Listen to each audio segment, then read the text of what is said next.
ஓம் நம சிவாய. சுந்தரமூர்த்தி சுவாமிகளுக்கு ஒரு முறை கண் பார்வை பறிபோனது. அது மறுபடியும் திரும்ப கிடைத்தது. அந்த வரலாறு என்ன என்பதை நாம் இப்போது பார்ப்போம்.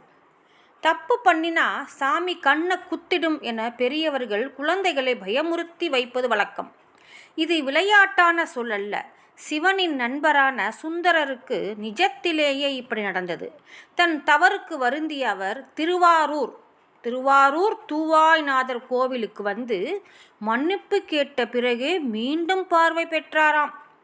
ஒரு சமயம் கடல் பொங்கி எழுந்தது. உலகை காப்பாற்ற தேவர்களும் முனிவர்களும் சிவனிடம் முறையிட்டனர்.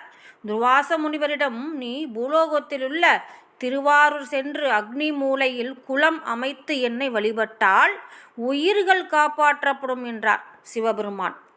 உடனே துர்வாசர் தலைமையில் முனிவர்கள் இங்கு ஒன்று கூடி குளம் வெட்டி சிவலிங்க பிரதிஷ்டை செய்து அபிஷேகம் பூஜை செய்தனர்.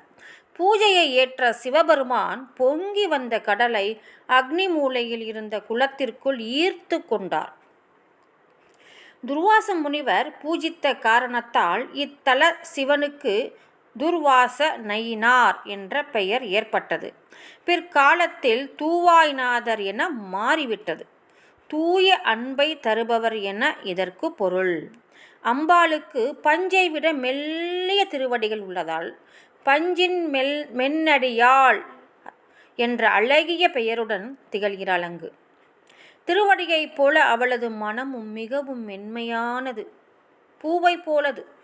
இயற்கை சீற்றங்களில் இருந்து பாதுகாப்பு பெற பக்தர்கள் இவளிடம் வேண்டினால் தாயாயிருந்து பாதுகாப்பாள்.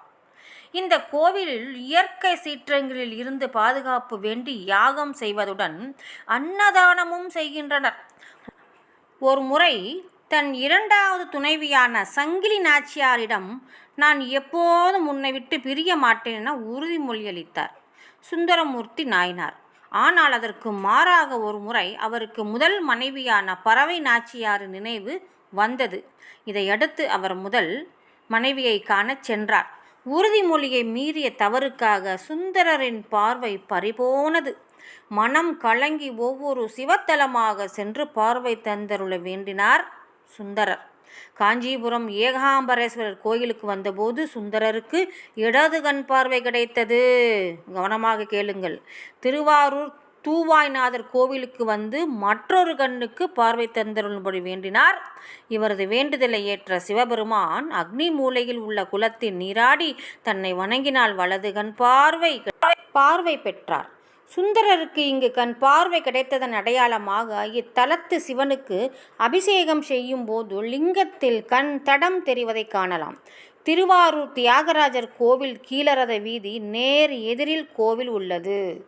ஓம் நம சிவாய.